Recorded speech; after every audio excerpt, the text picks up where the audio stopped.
Hi, this is Pam, Flower Patch Farmhouse. We are out in the greenhouse on a rainy day. I'm dodging the raindrops because my roof leaks right now. We are going to share with you today my potting soil mix. I mix up my own because if I bought it in the bags, which is very convenient to be able to buy it in the bags, it's so expensive for the amount that I use.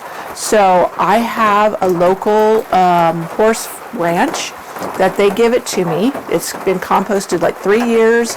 We go over there, they have a tractor, they load it in our truck, and then I bring it into my greenhouse and I mix it. And I'm going to show you exactly what I mix it with. Now, the the perlite that I use, I get in the huge bags. Let me see if I can show you really quick. Let me get to the camera. See that tall white bag back there? That is perlite that I buy from a local nursery, and it's a huge bag. It will last me for a very long time, and it costs me $18. And you'll see how I use it in my potting soil mix. If you want to see how I mix up my mix, it's fairly simple. I put the compost in here. It was sitting out in a pile in my driveway. It's still very wet because the snow just melted off of it, and I was just now able to access it. This that I'm pouring in it now is some coconut coir that I have.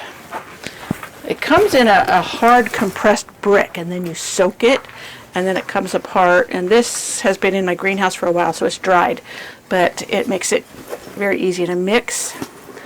And now I will also add the perlite. Now when I do the perlite, I very, very gently do it because this throws up a lot of dust that is not healthy to breathe. So I'm going to pour it real gently so it doesn't create a lot of dust.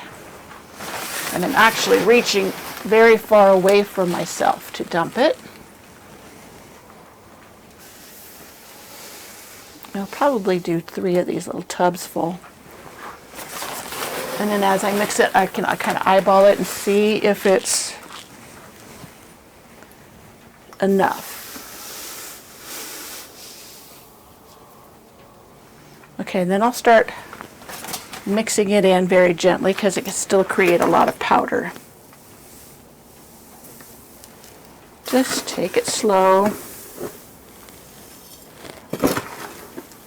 Kind of like folding in when you're doing baking, and you fold in like for meringue.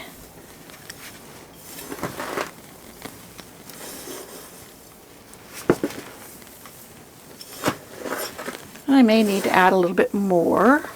I need to mix a while to figure out. You kind of get a feel for it, and it's not like imperative that it be exactly. I just know which way I like it. These are a lot of pine needles in here, but that's quite all right. Pull them out if they bug you. You can leave them in there if you want. They just add a little bit of texture. And no, it does not acidify the soil. Dried pine needles are no more acidic than dried leaves. That is an old wives' tale that using dried pine needles in your garden will acidify the soil.